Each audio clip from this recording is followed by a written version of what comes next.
Welcome to the second half of this conversation we're having referencing Travon Martin. We're going to talk about cognitive dissonance in this particular show. But before I get there, I want to tell you one of the things that took place in my mind, in my heart. What I can't get out of my mind, because I see myself in this brother. Because I was like him as a kid coming up. So was I. And I'm thinking, what must he have been thinking, being chased through that neighborhood, not knowing who was chasing him or why? Do you see what I'm saying? Exactly. And I'm thinking about the terror that he must have gone through the last few moments of his life. And in the very end, the thing that he was afraid of is exactly what happened to him. He was killed by some guy with a gun. He didn't know if that was a burglar or a robber. So while this guy was thinking he was a robber, this guy this kid who's been accosted, he had to irony. think. That's the irony. That's the irony of the whole thing. Yes, that's what I can't get out of my mind.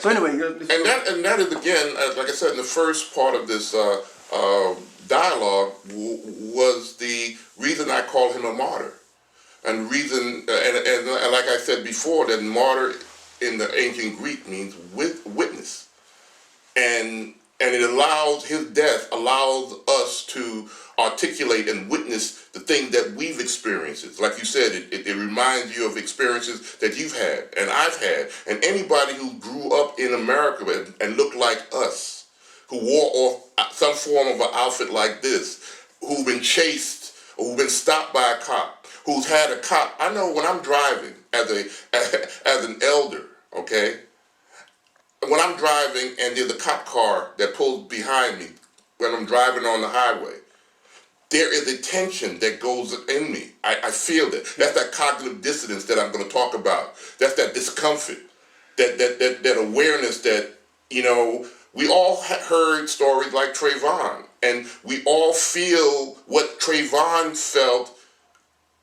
Only thing that did not happen to us was the end result of his life, his short life. And that's what it brings witness to each of us. It brings the memory. Every time a cop pulls you over for a ticket, if you're a black male, you could end up like Travon and then be accused of being a threat. Look at my size as a black man. I am an automatic threat anytime I walk out this door. And I own a home. I drive a Lexus. It does not matter in America. You own a big home. Okay, I do. I live in that so-called American dream, but I haven't forgotten. That's why I'm wearing this. I haven't forgotten what Travon found out on that rainy night a month ago. You know what this reminded me of? This, like I said, the past week since I've been looking at this thing, it messed me up. But it brought back an incident that happened. When I was 19 years old. I'm in a convenience store. Yeah. And I buy some chips and a drink. Honestly. I agree. I kid you not. I buy some chips and a drink. I give this guy a $5 bill. An old white man behind the counter. Yeah. And I give him a $5 bill and I say to him, he gives me $3 and some change back. It's in the 70s. So he gave me, right now it'd be $5. But he gave me $3 and some change back. Exactly. And one of the dollars was torn completely in two. And I said, man, you're going to have to either give me some tape or you're going to have to give me another $1. Exactly. And he just blew up. Old white man behind the counter. How dare you, huh? He blew up and says, F you nigger, took out his gun, put his gun in my face. I'm looking down the barrel of this old man's gun. The gun was shaking. And at that moment, my cousin, who happened to be there, grabbed me by the arm and said, "Man, we need to get on out of here." If you had said something, that's just the point. I was going back and forth with this guy because I'm 19 and stupid. And had it not been for my cousin, I would have been shot in the head. Yeah, and I would not be talking to my friend. Exactly. Right now. Exactly. And that was just. So when this happened to this kid, it made me think about many things that happened in my life. And that's why I swept under the rug. And that's why I call him a martyr, because that's the role of a martyr, to bring witness to things that is inside of all of us. Okay? Because many brothers and sisters have been articulating these type of events like yours, and when we go to the majority population, white Americans, they have this thing, let me go back to this thing called cognitive dissonance. Now, what cognitive dissonance is a psychological effect in which your cognitive, which are ideas, your cognitions, where your ideas, your beliefs, your assumptions, your ideals, values, okay, are how you shape who you are. And there is, as Malcolm called it, an established order logic that we call American exceptionalism.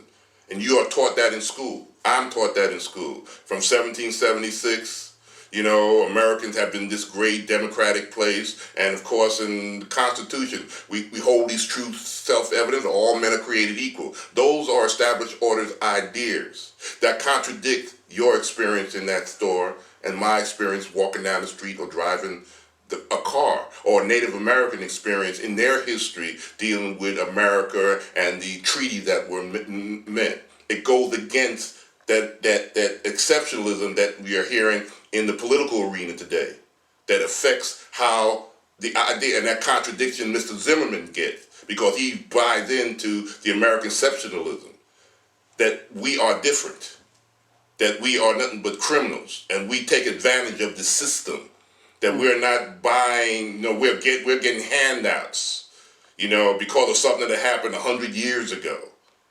And all these other things buy into the idea. It's not the behaviors again, it is the ideas we live by that we must change. We could coerce behaviors. It happens in prisons every day. Your behavior is coerced. Government has power over all of us because it can coerce us to do things that city governments, state governments cannot do. That's the purpose of one of the powers of government, is coercive powers. If I don't pay my taxes, I can lose this house. Government will come here and move me out. Or the authority, the sheriff's department, whatever is the authority. So you have to have a particular idea. So if you have human beings in those positions of government who are working on these ideas about black men that they were brought up with, from their homes, that have been passed on from generation to generation, from that old man when you're 19. You're in your 50s now. You were 19. He got it from his grandfather. Okay? It's the ideas of who we are. We know who we are in our day-to-day. We're fathers. We're husbands. We're men. We're loving parents. When we walk out that door, we are a black threat. I am a black threat just by the way I look, because of my size. And the cognitive dissonance that we are constantly dealing with. And you hear it also in the chief of police who stepped down this week with Travon incident, right?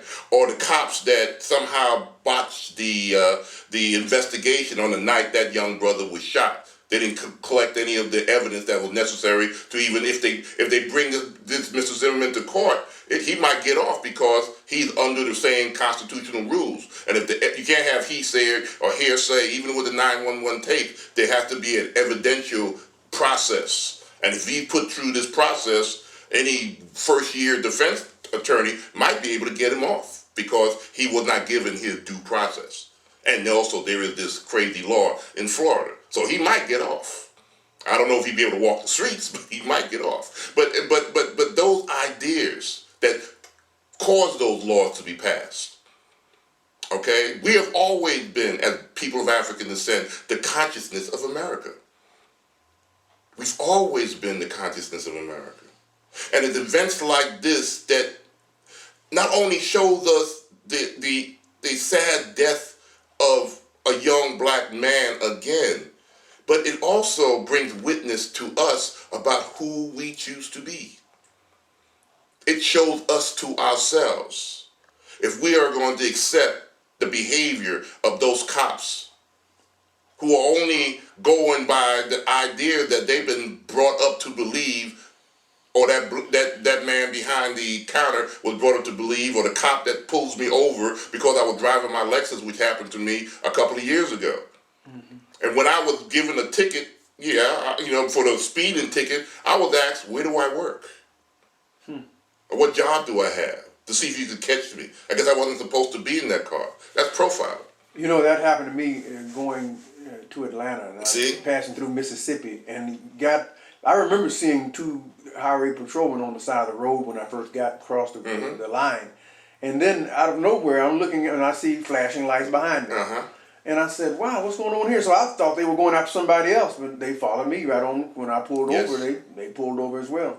And the guy walks up and asks me all kinds of questions, like Gestapo kind of stuff, man. Like, where you going? What you gonna do in Atlanta? See, white Americans don't have to don't deal with that. They get a ticket, either yes sir, yes officer. They can cuss cops out. I have a white friend who was so angry with the police. He didn't think it was right. It was injustice. Yeah. He made we were at a 4-way stop, and the cop was facing us. This guy made a left-hand turn in front of the cop without stopping at the stop sign. Wow. And I said, man, can you? He said, oh yeah, he ain't gonna do nothing to me. And I said, wow, man, you live in America. A different reality. You live in America. Exactly. I don't know where you live, but I don't live there. Yeah, and that tension is the cognitive dissonance. The word dissonance means that awkward feeling, that psychological tension that occurs when you have conflicting ideas meeting each other. Yes. And you have your ideas, which you were in that car afraid for your life, like Travon was. Yes. He had a different reality framework that he could blow it off as nothing. And he lived in the Second Amendment, freedom of speech. Yes. Free to do whatever you want to. But our reality in America, we're not there yet. You know what made this cop back off of me is he asked me a question. He says, "You've been in trouble with the law before, haven't you?" We've all had problems with the law. Now this is a year ago. You know, it's not like I'm a kid. Yeah. I'm 55 years old. Yeah, exactly. So this guy says, "You've been in trouble with the law, haven't you?" I mean, we all have had some scrape with the law. I can relate to that. And I said, "Well, yeah, I was arrested once." He said, "What were you arrested for?" He leaned into the car. I mean, he was salivating. Right. And I said, "I got arrested for protesting illegal hiring practices." And he quickly got rid of me. He said, "Okay." He said, "Listen." Troublemaker. Then he says, "You know what? We don't just pull people over randomly." He said, but we've been having problems with people who, about fit your profile. You're driving an Acura, coming into the state. We just pull them all over, but we're not trying to do." He went down this long litany of reasons why he wasn't. And we all know that was bogus, Well, of course it was. And that's the cognitive dissonance. His reaction was another aspect of the cognitive dissonance because you react many different ways. You act with surprise, you act with shame, or you act with anger. And that's how, because either you accept the conflict that's in you, okay, which is one way that you deal with it, and then you just tone it down, you learn from it, and then you try to deal with your humanity and say, I should not deal with this kind of idea of those people anymore, which some whites do, some maybe, But then there's another way in which you look at the positive in that person that brings that cognitive response, that dissonant response to you, and you look at the positive thing, which we try to do every February when we talk about this is what we do with black people, this is what we create. You're not going to convince all Americans that way if they have this entrenched way of ideas about you. You might affect some. That's why it always makes me smile when I see some blacks are surprised that, why are, they can bring all these facts about who they are and all this logical, way of seeing things, and they don't understand why the chief of police is coming up with all these excuses, because that's what you do with cognitive dissonance. It's called rationales, but we in the hood called it excuses. What I like about this conversation is that we're talking about what's on the landscape, or as they say, what's in the theater anyway, and we have to find better ways of dealing with it. Now, take my situation. When I was 19 years old, had it not been for my cousin Clarence pulling me out of the way, I would have been a dick. Because I was escalating it. Yeah. Rightfully so. I had a gun pulled on me.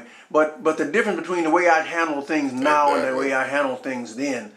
So what I saw when I dealt with the policeman in Mississippi is that I saw this cognitive distance that you're talking about. Yes. I understood it. I know what is there. It's just one of the landmines in a field called America that I as a black man must must deal with. And there's only 3 ways of dealing with a cognitive dissonance, and that's where you look for the positive in that other person, right? Or you tamper what you did, tamper your belief system in a way in which you can survive that situation. You didn't escalate it, right? So you just you controlled it. That's what you did, and then the third way is change your whole belief to accept the new reality.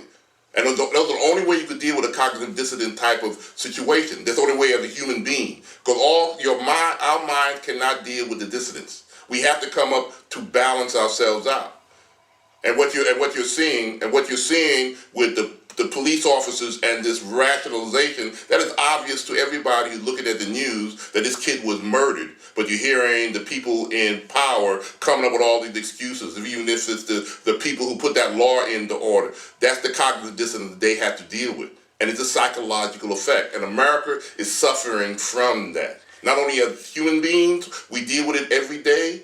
People who smoke know, who like to smoke, but they understand the reality that it's unhealthy for you. They have to personally deal with that cognitive dissonance. You got a woman who is a financial guru in her household, but she falls in love with a man who does not care about finances. That causes a cognitive dissonance. How are you going to deal with that relationship? She has to use one of those 3 processes. Look at his good parts. See those things about him that is positive. Because she deals with the thing that causes that uncomfortable feeling, that contradicts the way she sees life, that in order to have a good relationship, you must have financial security, and he doesn't act that way, right. She's going to have tension. And every human being deals with it that way. But also as a nation, we deal with it. And what we dealing with this Travon thing is the cognitive dissonance of American exceptionalism and what we as people of African descent historically had to deal with as Americans. We have not lived the 13th, 14th, and 15th Amendment, even though they're on the books. The cognitive dissonance of America and people like those cops or people like that chief of police who think that their ideas of America does not fit our idea. And we're constantly bumping heads. And people like Travon are paying the price. You could have paid the price of that 19-year-old man. I pay the price for that if I'm driving my car and I make the wrong move when if I had a bad day, normal human experience, and that cop misinterpreted and said, I'm a threat because of my size. Right. We are dealing with a psychological effect that we don't address. South Africa, under apartheid, dealt with it. Truth and reconciliation. The woman whose son was taken to the police station and never came back faced that cop. He was given immunity, but it was a cognitive dissonance that they came to dialogue about, and she got cathartic release. Wow. That's what you're going through. This is what I'm going through. This is what the thousands of people who are protesting what's going on in Florida and all over the country, we're dealing with a cognitive dissonance. Well, listen, man, as always, anytime you and I talk, I walk away feeling better than I did. And I want to say this in closing. For those of you out there who are dealing with this and feeling the pain of this, it's important to get out and speak with someone that you can connect with. If nothing else, just to talk about what it's bringing out of you, what this is bringing out of you, what cathartic, this is doing to you, and it's extremely cathartic. And I know we got less than a 30 seconds, but I also want to add, too, that I do a TV show called The Emoji Circle. Yes. And we have these kind of dialogue between myself, used to be part of it, and my co-host, Derek Williams. Yeah. And one of our statements is that it takes a shift in consciousness, to change the world. Right. That the mind cannot do anything. The world takes shape in your mind to tell a story. That's one of my statements. Wow. If you change the ideas, in order to change the behavior, you must change the belief. And through dialogue, that's how you get this shift. Particularly with dialogue with people that you can relate to and be honest with. What pain you feel, put it out there on the table. This is not a time That's to hide. part of the process of the cognitive dissonance. We deal with it every moment, every day. We're making moral judgments. And we use the cognitive dissonance process of the human mind to change our behaviors or gauge our morality each day.